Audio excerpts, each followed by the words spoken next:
नमस्कार दोस्तों, स्वागत है आप सभी लोगों का Sonu study classes YouTube channel. दोस्तों, आज मैं आप सभी लोगों को एनसीईआरटी बुक क्लास 9th सामाजिक विज्ञान चैप्टर 3 संविधान निर्माण पर प्रश्न उत्तर मैं आप लोगों को इस वीडियो में बताऊंगा। प्रश्न नंबर 1, नीचे कुछ गलत वाक्य दिए हैं, हर एक में की गई गलतियां पहचानें और इस अध्याय के आधार पर उनको ठीक करके लिखें।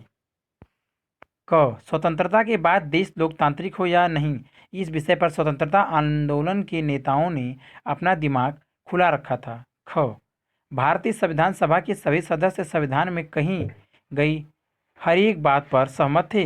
ग, जिन देशों में संविधान है वहाँ लोकतांत्रिक शासन व्यवस्था ही रहे होगी। घ, संविधान देश का सर्वोच्च कानून होता है, इसलिए इसमें बदलाव ही होगी। उत्तर क, स्वतंत्रता के बाद देश लोकतांत्रिक हो, इस विषय पर स्वतंत्रता आंदोलन के नेताओं ने अपना दिमाग खुला रखा था। ख, संविधान सभा के अलग अलग सदस्यों के विभिन्न मुद्दों पर अलग अलग विचार थे, किंतु उन्होंने अपने मतभेद सुलझा लिए और संविधान के मूलभूत सिद्धांतों पर उन्होंने एक समान राय रखी। ग, जिस देश में लोकतंत्र है उसमें संविधान होना ही चाहिए। घ, यदि संविधान में संशोधन करना पड़े तो उसके लिए संसद के 2/3 सदस्य का बहुमत होना अनिवार्य है। प्रश्न नंबर 2, दक्षिण अफ्रीका का लोकतांत्रिक संविधान बनाने में इनमें से कौन सा टकराव सबसे महत्वपूर्ण था? क, दक्षिण अफ्रीका और उसके पड़ोसी देशों का। ख, स्त्रियों और पुरुषों का। ग, गोरे अल्पसंख्यक और अश्वेत बहुसंख्यकों का। घ, रंगीन चमड़ी वाले बहुसंख्यकों और अश्वेत अल्पसंख्यकों का। उत्तर घ, रंगीन चमड़ी वाले बहुसंख्यकों और अश्वेत अल्पसंख्यकों का। प्रश्न नंबर 3, लोकतांत्रिक संविधान में इनमें से कौन सा प्रावधान नहीं रहता? क, शासन प्रमुख के अधिकार। ख, शासन प्रमुख का नाम। ग, विधायिका का अधिकार। घ, देश का नाम। उत्तर घ, शासन प्रमुख का नाम। प्रश्न नंबर 4, संविधान निर्माण में इन नेताओं और उनकी भूमिका में मेल बैठाएं। क, मोतीलाल नेहरू। ख, बी.आर. अम्बेडकर। ग, राजेंद्र प्रसाद। घ, सरोजिनी नायडू। नंबर 1, संविधान सभा के अध्यक्ष। नंबर 2, संविधान सभा के सदस्य। नंबर 3, प्रारूप कमेटी के अध्यक्ष। नंबर 4, 1928 में भारत का संविधान बनाया। उत्तर क का 4, ख का 3, ग का 1, घ का 2। प्रश्न नंबर 5, जवाहरलाल नेहरू की नियमित नियति के साथ साक्षात्कार वाले भाषण के आधार पर निम्नलिखित प्रश्नों का जवाब दें। क, नेहरू ने क्यों कहा कि भारत का भविष्य सुस्ताने का सुस्ताने और आराम करने का नहीं है? ख, नए भारत के सपने किस तरह विश्व से जुड़े हैं? ग, वे संविधान निर्माताओं से क्या शपथ चाहते थे? घ, हमारी पीढ़ी के सबसे महान व्यक्ति की कामना हर आंख से आंसू पोंछने की है। वे इस कथन में किसका जिक्र कर रहे थे? उत्तर क, नेहरू ने ये शब्द प्रयोग किए पूरी तरह या पूरे तरीके से नहीं, क्योंकि उनके अनुसार उन्होंने जो काम पूरा करने का बीड़ा उठाया था वह अभी पूरा नहीं हुआ था और शपथ एक कदम से पूरी नहीं हो सकती थी, किंतु यह धीरे धीरे पूरी होगी। ख, जो शपथ वे भारत के संविधान निर्माताओं से लेना चाहते थे वह यह थी कि वह अपना जीवन भारतीय लोगों और व्यापक स्तर पर मानवता की सेवा को अर्पित कर दें। ग, वे महात्मा गांधी का जिक्र कर रहे थे। प्रश्न नंबर 6, हमारे संविधान को दिशा देने वाले यह कुछ मूल्य और उनके अर्थ हैं, उन्हें आपस में मिलाकर दोबारा लिखिए। क, संप्रभुता। ख, गणतंत्र। ग, बंधुत्व। घ, धर्म निरपेक्ष। नंबर 1, सरकार किसी धर्म के निर्देशों के अनुसार कार्य नहीं करेगी। नंबर 2, फैसले लेने का सर्वोच्च अधिकार लोगों के पास है। नंबर 3, शासन प्रमुख एक चुना हुआ व्यक्ति है। नंबर 4, लोगों को आपस में परिवार की तरह रहना चाहिए। उत्तर क का 2, ख का 3, ग का 4, घ का 1। प्रश्न नंबर 7, कुछ दिन पहले नेपाल से आपके एक मित्र ने वहाँ की राजनीतिक स्थितियों के बारे में आपको पत्र लिखा था। वहाँ अनेक राजनीतिक पार्टियां राजा के शासन का विरोध कर रही थी। उनमें से कुछ का कहना था कि राजा द्वारा किए गए मौजूदा संविधान में ही संशोधन करके चुने हुए प्रतिनिधियों को ज़्यादा अधिकार दिए जा सकते हैं। अन्य पार्टियां नया गणतांत्रिक संविधान बनाने के लिए नई संविधान सभा संगठित करने की मांग कर रही थी। इस विषय में अपनी राय बताते हुए अपने मित्र को पत्र लिखें। उत्तर: निम्नलिखित बिंदुओं से सहायता लेते हुए अपना उत्तर लिखें। निर्वाचित प्रतिनिधियों को और अधिक शक्तियां देने के लिए संविधान में संशोधन की मांग। गणतंत्रात्मक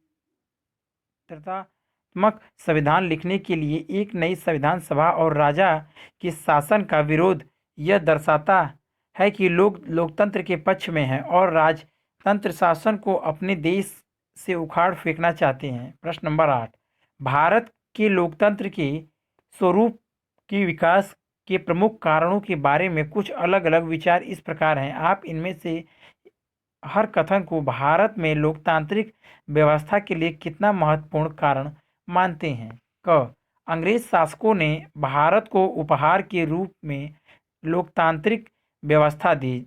हमने ब्रिटिश हुकूमत के समय बनी प्रायिक असेंबलियों के जरिए लोकतांत्रिक व्यवस्था में काम करने का परीक्षण पाया। ख, हमारे स्वतंत्रता संग्राम में औपनिवेशिक शोषण और भारतीय लोगों की तरह तरह की आज़ादी न दिए जाने का विरोध किया।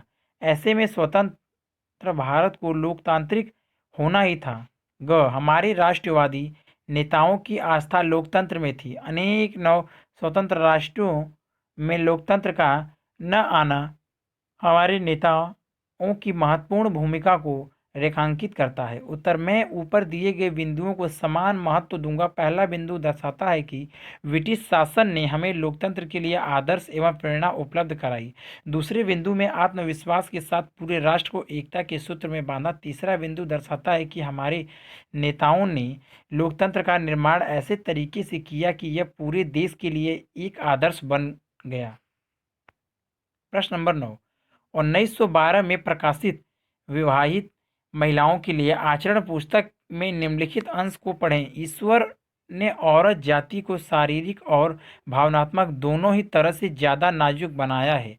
उन्हें आत्मरक्षा के भी योग्य नहीं बनाया। इसलिए ईश्वर ने ही उन्हें जीवन भर पुरुषों के संरक्षण में रहने का भाग्य दिया है, कभी पिता के, कभी पति के और कभी पुत्र के लिए। इसलिए महिलाओं को निराश होने की जगह इस बात से अनुग्रहित होना चाहिए कि वह अपने आपको पुरुषों की सेवा में समर्पित कर सकती हैं। क्या इस अनुच्छेद में व्यक्त मूल संविधान के दर्शन से मेल खाते हैं या वे संवैधानिक मूल्यों के खिलाफ हैं? उत्तर: दिया गया पैरा आंशिक मूल्यों और प्रतिबिंबित करता है। यह लिंग भेद के विचार को बढ़ावा देता है। यह संविधान द्वारा प्रचारित समानता की भावना के विपरीत है। प्रश्न नंबर 10, निम्नलिखित कथनों पर विचार कीजिए। क्या आप उनसे सहमत हैं? अपने कारण भी बताइए। क, संविधान के नियमों की हैसियत किसी भी अन्य कानून के बराबर है। ख, संविधान बताता है कि शासन व्यवस्था के विविध अंगों का गठन किस तरह होगा। ग, नागरिकों के अधिकार और सरकार की सत्ता की सीमाओं का उल्लेख भी संविधान में स्पष्ट रूप से है। घ, संविधान संस्थाओं की चर्चा करता है, उसका मूल्यों से कुछ लेना देना नहीं। उत्तर: क, सत्य। कारण: संविधान किसी देश का सर्वोच्च कानून है। यह किसी लोकतांत्रिक देश की नींव है। संविधान में वर्णित किए गए कानूनों पर अन्य सभी कानूनों का निर्माण किया जाता है। अतः इसका अर्थ यह है कि संवैधानिक कानूनों को भी वही या उसके भी अधिक हैसियत प्राप्त है जो देश के अन्य कानूनों की है। ख, सत्य। कारण: संविधान सरकार निर्माण का ढांचा निर्धारित करता है। यह सरकार के विभिन्न अंगों, कार्यपालिका, न्यायपालिका एवं विधायिका के गठन एवं इसके कार्यों को विस्तार सहित परिभाषित करता है। ग, सत्य। कारण संविधान ने देश के सभी नागरिकों के लिए मौलिक अधिकार निर्धारित किए हैं। इन अधिकारों की न्यायालय में मांग की जा सकती है। सरकार के विभिन्न अंगों को ढांचा बनाने एवं उन्हें उनके कार्य क्षेत्र में स्वतंत्र बताते हुए फिर भी प्रत्येक अंग को अन्य अंगों के नियंत्रण में रखते हुए संविधान यह सुनिश्चित करता है कि सरकार द्वारा प्रयोग की जा रही शक्तियां पूरी तरह सीमाओं में हैं। घ असत्य कारण संविधान सरकार की विभिन्न संस्थाओं के गठन एवं कार्यों को निर्धारित करता है ताकि इन संस्थाओं को चलाने के लिए ढांचा एवं नियम उल्लंघन हो सके। यद्यपि ऐसे कानून एवं ढांचों को उपलब्ध कराते समय लोकतांत्रिक सिद्धांत एवं मूल्य इसका मार्गदर्शन करते हैं। इसलिए एक संविधान मूल्यों के बारे में भी चर्चा करता है क्योंकि यह मूल्यों पर आधारित संस्थाओं के बारे में है। अगर वीडियो अच्छी लगी तो वीडियो को लाइक करें, शेयर करें, कमेंट करें और नेक्स्ट वीडियो के लिए चैनल को सब्सक्राइब जरूर करें। Thank you for watching.